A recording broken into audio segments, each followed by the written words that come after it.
Hablemos del Perú, ¿les parece? Hablemos de lo que nos espera en las próximas semanas, asumiendo que luego de los petitorios y reclamos que presentó Juntos por el Perú ante ya el Pleno del Jurado Nacional de Elecciones, y esto el día viernes ha sido rechazado, ha sido declarado no al lugar y por tanto continúa el cómputo en OMPE y nos aproximamos ya a una situación en la cual seguramente Keiko Fujimori sea proclamada en los próximos días, asumiendo que el gobierno será de Keiko Fujimori. ¿Es posible gobernar el Perú sin mayoría en diputados, sin mayoría en senadores, como nos dejó la primera vuelta? ¿Qué tendría que ocurrir?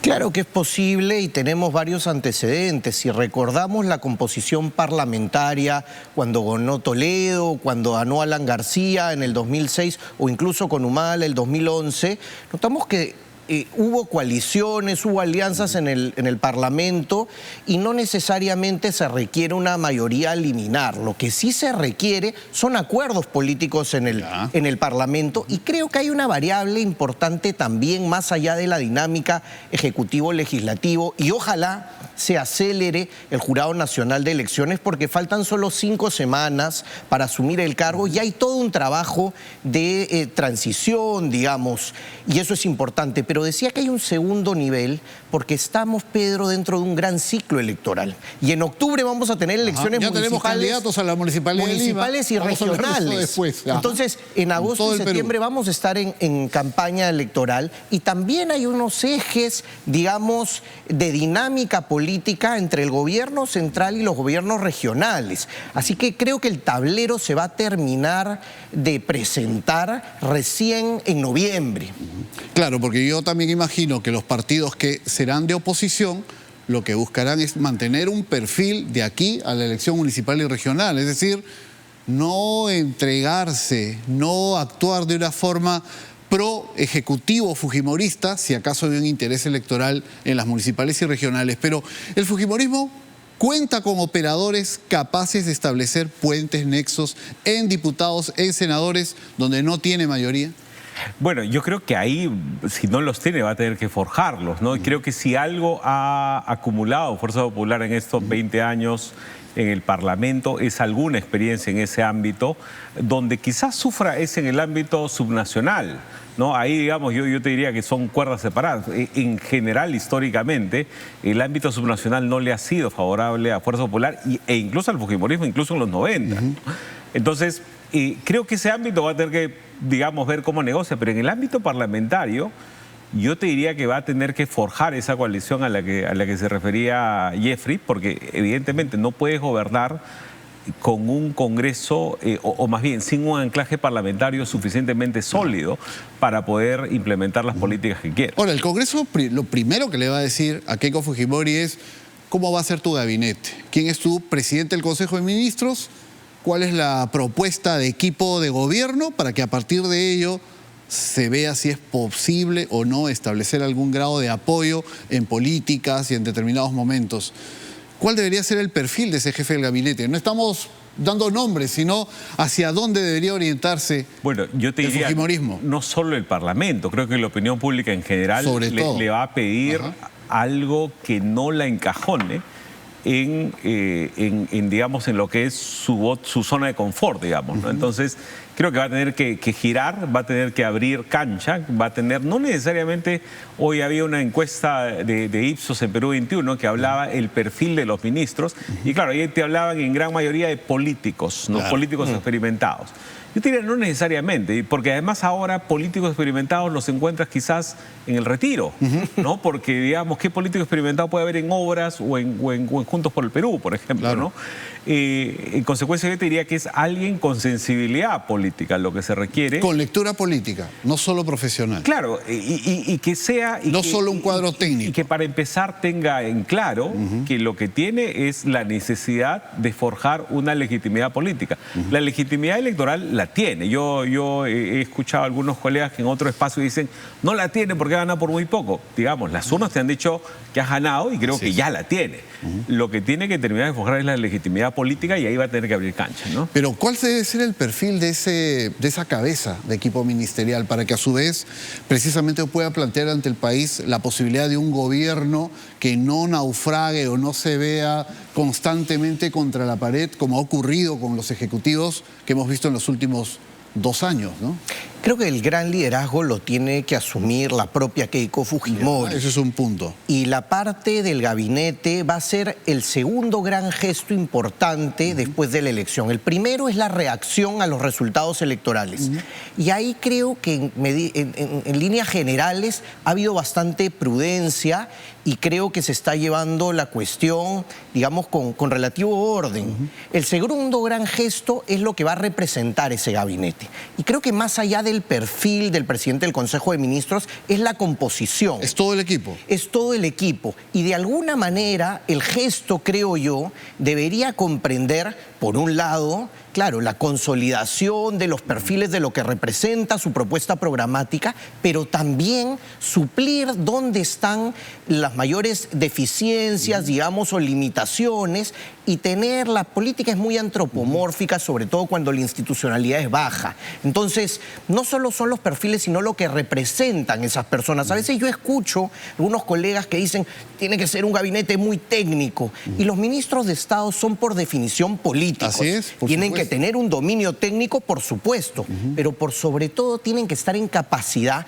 esos ministros, de componer equipos, de reclutar, porque algo que hemos vivido en el quinquenio reciente es, digamos, la pérdida de muchos servidores públicos valiosos. Cuadros que son de carrera del Estado y que son apolíticos, pero han sido dejados de lado en los últimos años. Correcto, y la recuperación, digamos, del nivel en la administración pública pasa también por las cabezas en los ministerios. Entonces, creo que ahí hay una tarea también dentro de la composición del gabinete. Ahora, insisto en el tema del gabinete y el perfil de un presidente del Consejo de Ministros o presidenta del Consejo de Ministros, porque efectivamente estamos a 37 días del 28 de julio. Esto en términos políticos es a la vuelta de la esquina, ¿no es cierto?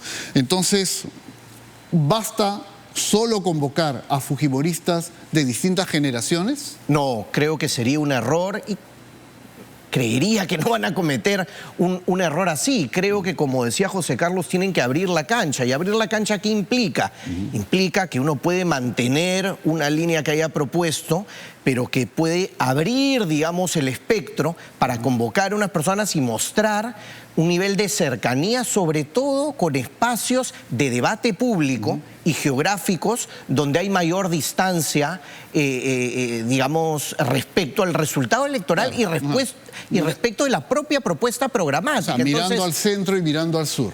digamos, sin por eso perder el eje y perder el discurso central, porque también es cierto. La propia identidad de ella como candidata, recordar, como jefa de Estado. exactamente. Entonces, que hayan algunos fujimoristas históricos en el gabinete, creo que tendría sentido también. Lo primero que tiene que hacer un gobierno es cohesionar a su núcleo. Claro. Pero a partir de eso, comprender que ese núcleo es muy limitado para llevar, digamos, un mensaje y sobre todo una acción que tiene que ser pronta. Ahora, porque acá no va a haber luna de miel, digamos, no va a haber ni luna de miel, espacio. en absoluto. Y es Porque algo- además tenemos el niño costero, tenemos una serie de problemas que son prioritarios. y ¿no? va a haber fiscalización desde la Cámara Baja, desde los diputados, desde el mes Ese es 1. parte del juego político. Pero quiero supuesto. preguntarle a José Carlos, entonces, ¿crees que va a haber apertura de otras fuerzas políticas incluso para participar de un gobierno de Keiko Fujimori?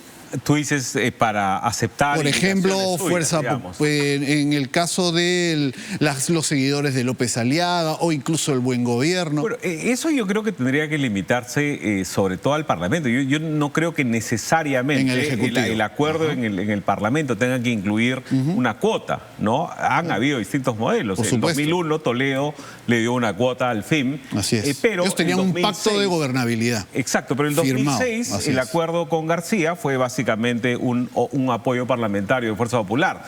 No, yo no creo que necesariamente tenga que haber una cuota de los aliados en el Congreso.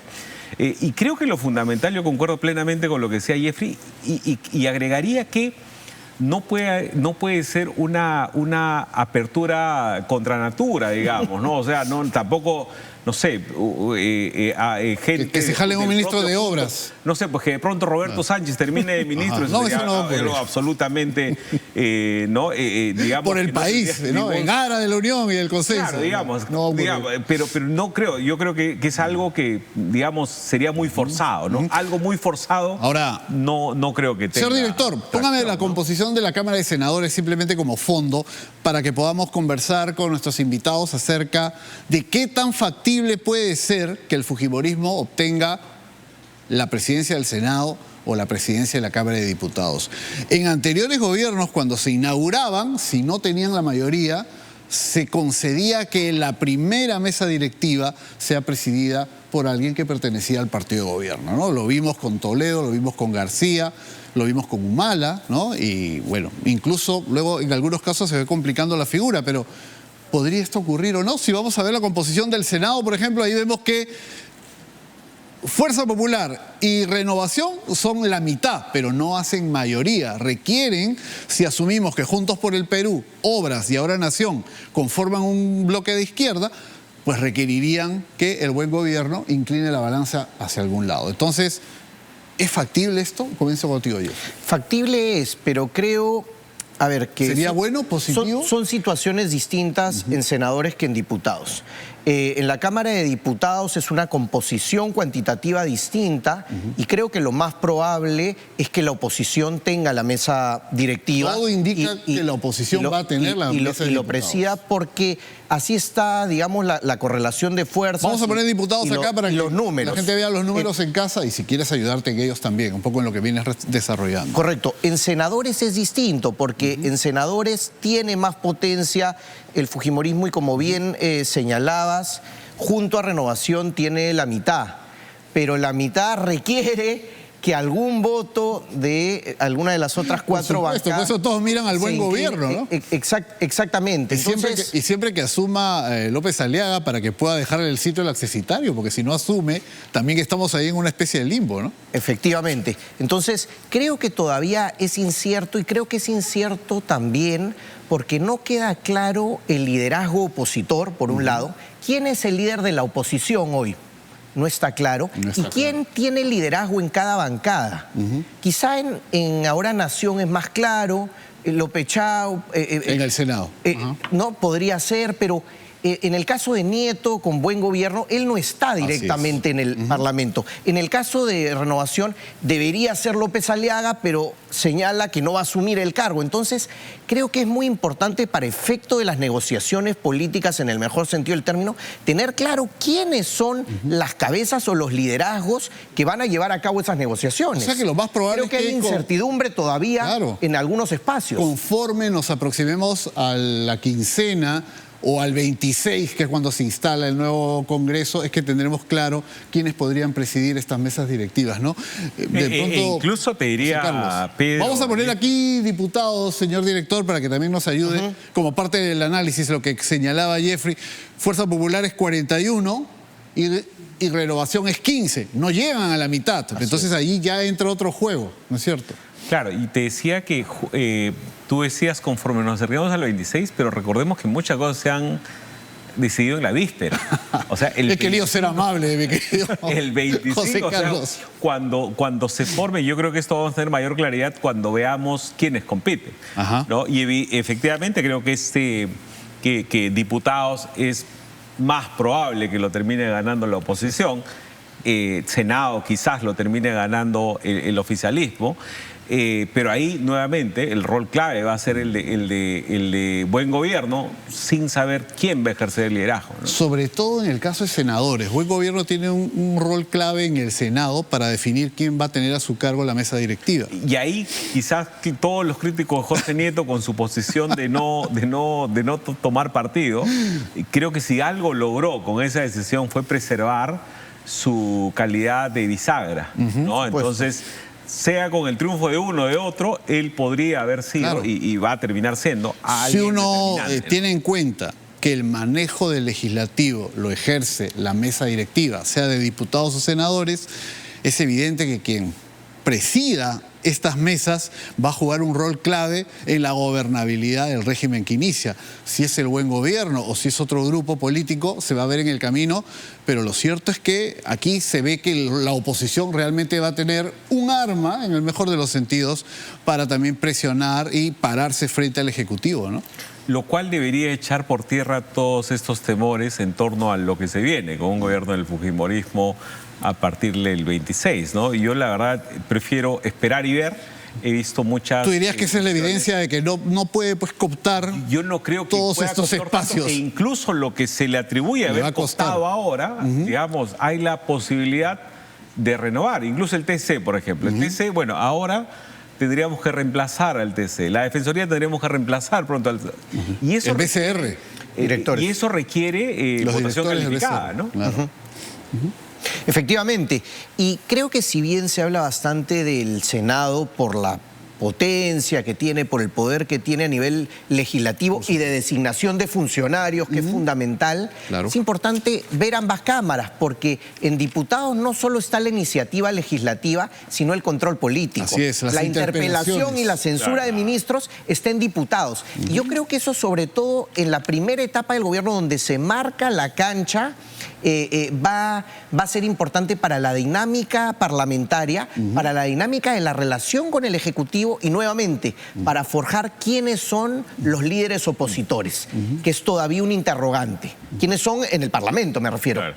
Entonces, para hacer una síntesis de algunos temas que se han estado comentando durante la semana y donde yo también sentía que la realidad creo que va a ser otra. Estamos muy lejos de la posibilidad de que Keiko Fujimori anuncie un gobierno de ancha base, de todas las sangres y de comunión de distintos sectores. Bueno, yo te diría... Va a tener que reforzar una identidad, pero con cierto grado de renovación y de propuesta diferente. O sea, yo creo que si el momento en el que Keiko Fujimori decida ir por su línea dura, yo creo que se complica muchísimo, ¿no? Yo creo que va a tener que abrir juego, pero evidentemente no un juego tan forzado, ¿no? Porque, digamos, todo tiene sus límites. Yo creo que en la medida que tenga ministros y un gabinete que la gente respete, pues va a ir bien. En la medida, y te decía esto que la gente respete porque, por ejemplo, un puesto como ministro del Interior, que en los últimos años se ha deteriorado mucho. Tanto, claro. Carlos Asombrío decía alguna vez que los ministros servían para proteger al presidente, ¿no? de las cosas. Y ya, ok, tendrías que pasar a un presidente, a un ministro del Interior, evidentemente, que tenga bagaje técnico, pero que tenga respeto de la gente. Tendría que decirse a eso. Las semanas que vienen van a ser muy importantes por todo lo que ustedes han mencionado, porque creo los agentes sociales, económicos van a estar muy atentos a lo que vaya definiendo, si se ratifica, como todo indica, el triunfo electoral de Keiko Fujimori, los anuncios que irá brindando respecto a quiénes la van a acompañar, cuál va a ser su relación con el Congreso, con estas fuerzas de oposición que van a tener una injerencia muy importante. Ahora, cortito nada más. Campaña municipal por Lima, porque ya saltaron, ya están inscritos varios aspirantes. Hay 22 candidatos a la alcaldía metropolitana de Lima y entre ellos varios conocidos. Vamos a colocar aquí rápidamente algunos rostros, pero son tantos que allí los ven. Los más notorios, digamos, Susel Paredes, Francis Allison, Yehude Simón, ¿no es cierto? Alberto Tejada, que ha tenido también un pasado como alcalde distrital, bastante recordado. Luis Rubio, que competirá por renovación y que se ha anunciado. Rafael López Aliaga irá como primer regidor. Pero hay muchos otros rostros que van a ver aquí, ¿no es cierto? Y que incluso está Carlos Brus, por ejemplo, que es un candidato que también tiene cierta visibilidad. Ricardo Belmont, que para muchos ha sido también una sorpresa, dado que luego de la elección del 12 de abril dijo que prácticamente se iba a retirar de la actividad política, pero ahí lo tenemos. Y otros más, 22 aspirantes. Y por Fuerza Popular, Samuel Daza, que bueno, muchos lo van a comenzar a conocer a partir de la campaña. Y luego tenemos otros rostros más, ahí están. Incluso alguien juega por el lapicito. Y quizás el más conocido de todos aquí sea Daniel Urresti, que es un personaje bastante controvertido por los temas que ya se conocen. Rápidamente, porque esta campaña parece que ya empezó. Rompes Aliaga ya le empezó a responder a algunos que en el camino criticaron su decisión de lanzarse. Ya empezó y entre agosto y septiembre va a cobrar mucho mayor intensidad. Va a tener eso de cara al gobierno, va a tener más repartidos los reflectores. Ajá, entonces, eso es muy importante. Eso tiene una incidencia.